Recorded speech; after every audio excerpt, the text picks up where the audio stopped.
আসসালামু আলাইকুম, নমস্তে, শুভ দুপুর বন্ধুরা। আপনারা কেমন আছেন? আশা করি আপনারা ভালো আছেন। আমিও ভালো আছি। আজকে আবার চলে এলাম একটা ছোট্ট রান্নার ভিডিও নিয়ে, চিংড়ির মালাইকারি। তো চলুন দেখাই কি কি লাগবে মালাইকারি করতে। এই হচ্ছে প্রনে আমি অল্প একটু হলুদ গুঁড়ো, লঙ্কা গুঁড়ো আর একটু নুন এটা দিয়ে ম্যারিনেট করে প্রনকে রেখেছি। আর এটা হচ্ছে 300 গ্রাম পেঁয়াজ, এই হচ্ছে আমার আদা রসুন পেস্ট, আর এটা হচ্ছে জিরে গোলমরিচ, অল্প একটু রসুন আর পেঁয়াজ, ওটা দিয়ে একটা আলাদা একটা পেস্ট করে রেখেছি, এটাও আমার লাগবে। অল্প একটু লঙ্কা গুঁড়ো, হলুদ গুঁড়ো, গরম মশলা গুঁড়ো, তেজপাতা আর গোটা গরম মশলা। গোটা গরম মশলায় আমার রয়েছে দালচিনি, লবঙ্গ আর এলাচ, স্বাদ মতো নুন, একটু ঘি লাগবে আমার। আর এটা হচ্ছে নারকেলের দুধ, নারকেল কুড়িয়ে ওটা মিক্সিতে বেটে আর ওটা থেকে দুধ আমি বার করেছি। এই হচ্ছে নারকেলের দুধ।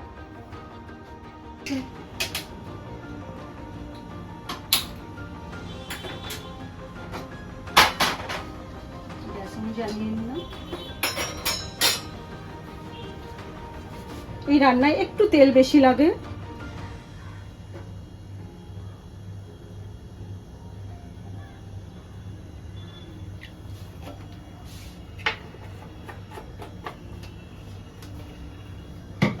তেলটা গরম হয়ে যাক।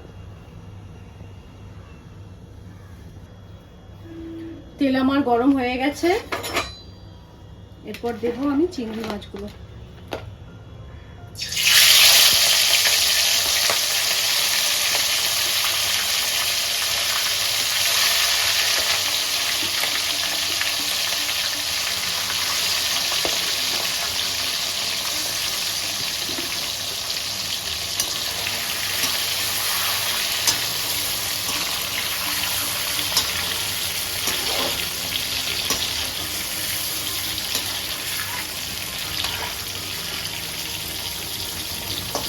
এরপর দেবো অল্প পেঁয়াজ, অল্প করে পেঁয়াজ, এখানে 300 পেঁয়াজ আছে, পরে আমার আবার লাগবে।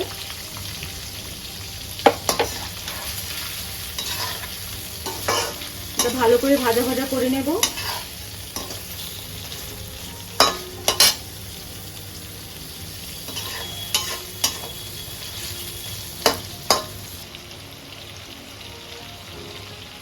চিংড়িগুলো ভাজা ভাজা হয়ে গেছে, এরপর আমি মশলা দেব।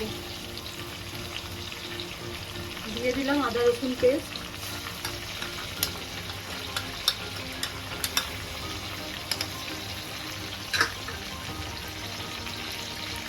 এটা দিলাম জিরে গোলমরিচ, পেঁয়াজ আর রসুন বাটা বললাম,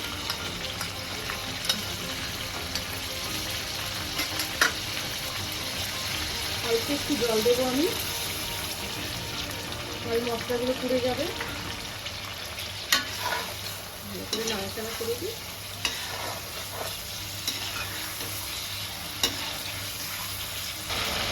এরপর দেবো আমি হলুদ গুঁড়ো,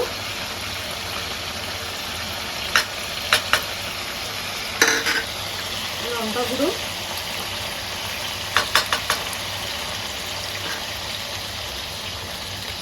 এরপর দেবো স্বাদ মতো নুন।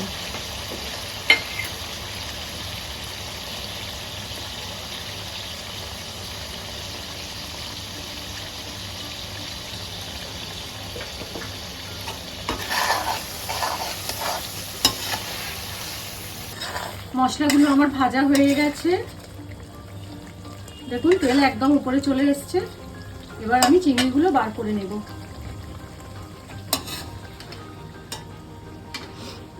এটা একটু টাইম লাগে রান্নায়।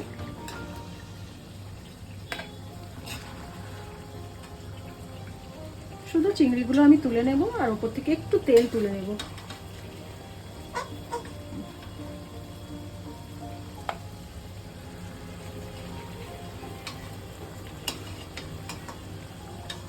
খুব ভালো মশলা ভাজা হয়েছে, খুব সুন্দর গন্ধ বেরোচ্ছে।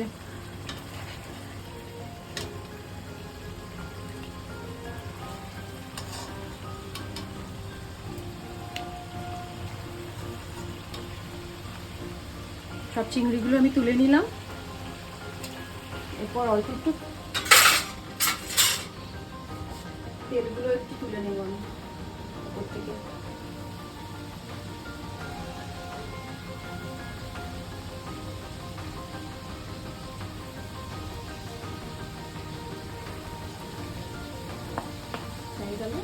এই বাকি মশলাটা রয়েছে, এটার মধ্যে আমি দিয়ে দেব আমার পেঁয়াজ কাটা রাখা ছিল যেটা বাকিটা, এটার মধ্যেই পেঁয়াজ দিয়ে দেব। এই পেঁয়াজটাই নরম হয়ে গ্রেভি হয়ে যাবে, খুব ভালো লাগবে খেতে। পেঁয়াজটা দিলাম, ভালো করে কষিয়ে নেব পেঁয়াজটা।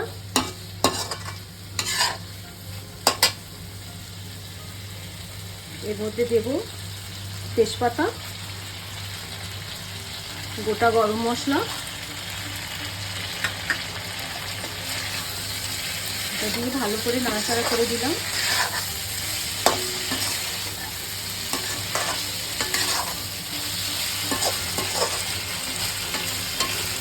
পেঁয়াজটা একটু নরম হবে, তারপর আমি দেবো নারকেলের দুধ। মালাই কারির যে কারিটা হবে, পেঁয়াজ আর নারকেলের দুধ শুকিয়ে যেটা হবে সেটাই হবে মালাই কারি।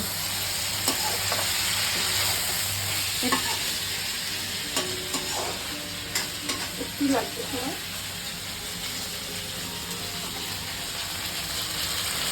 পেঁয়াজগুলো আমার নরম হয়ে গেছে, দেখুন একদম সফট হয়ে গেছে পেঁয়াজগুলো। এরপর আমি দেব নারকেলের দুধ।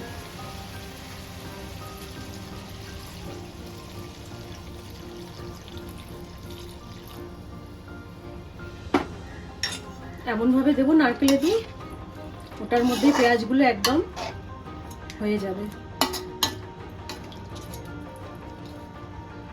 আমার আরেকটু লাগবে নারকেলের দুধ, অল্প আরেকটু দেবো। এটা একটু সময় লাগে বন্ধুরা, কারণ দুধটা একদম শুকিয়ে যাবে। বাকিটা তারপর করব। পেঁয়াজ আর দুধ একদম শুকাবে, শুকালে এরপরে রান্নাটা তারপর হবে।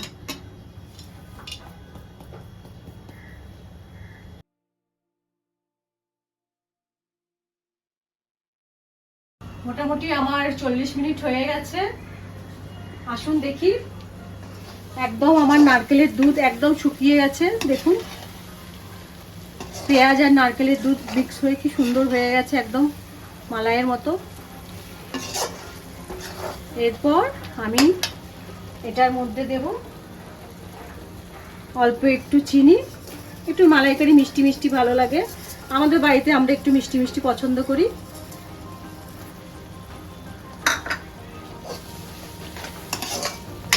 অল্প একটু চিনি, এরপর দেব গরম মশলা,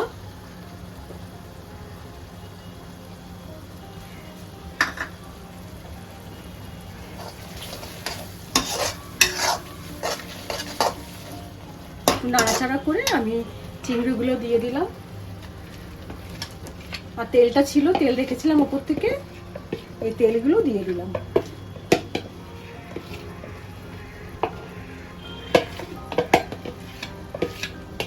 খুব সুন্দর গন্ধ বেরোচ্ছে। এটা এই মালাইকারি এই স্টাইলের খুবই ভালো লাগে খেতে। একটু রিচ হয় বন্ধুরা, কিন্তু খুবই ভালো লাগে। এইভাবে তৈরি করবেন, খুব ভালো লাগবে।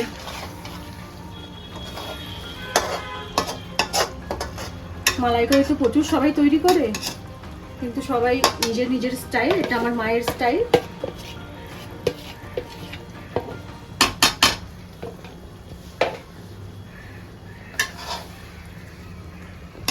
একদম হয়ে গেছে এটা, দেখুন খুব সুন্দর হয়েছে দেখতে, খেতেও ভালো হবে।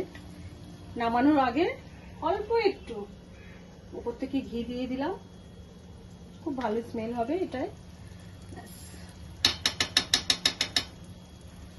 হয়ে গেল মালাইকারি। গ্যাস অফ করে দিলাম।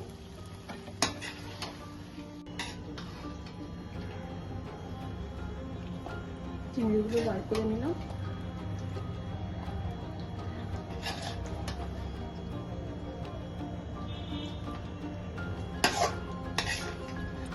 আপনারাও প্লিজ ট্রাই করবেন এইভাবে রান্না।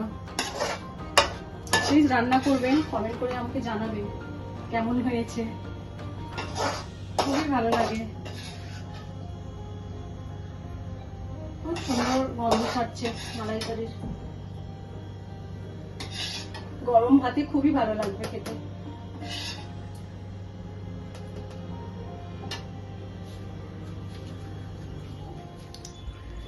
প্লিজ আপনারা ট্রাই করবেন। মালাইকারি আমার রেডি, আপনারা ট্রাই করবেন প্লিজ। আর কেমন হয়েছে প্লিজ আমাকে কমেন্ট করে জানাবেন। তাহলে আজকের এখানেই শেষ করছি, আবার দেখা হবে নেক্সট ভিডিওতে। আল্লাহ হাফেজ।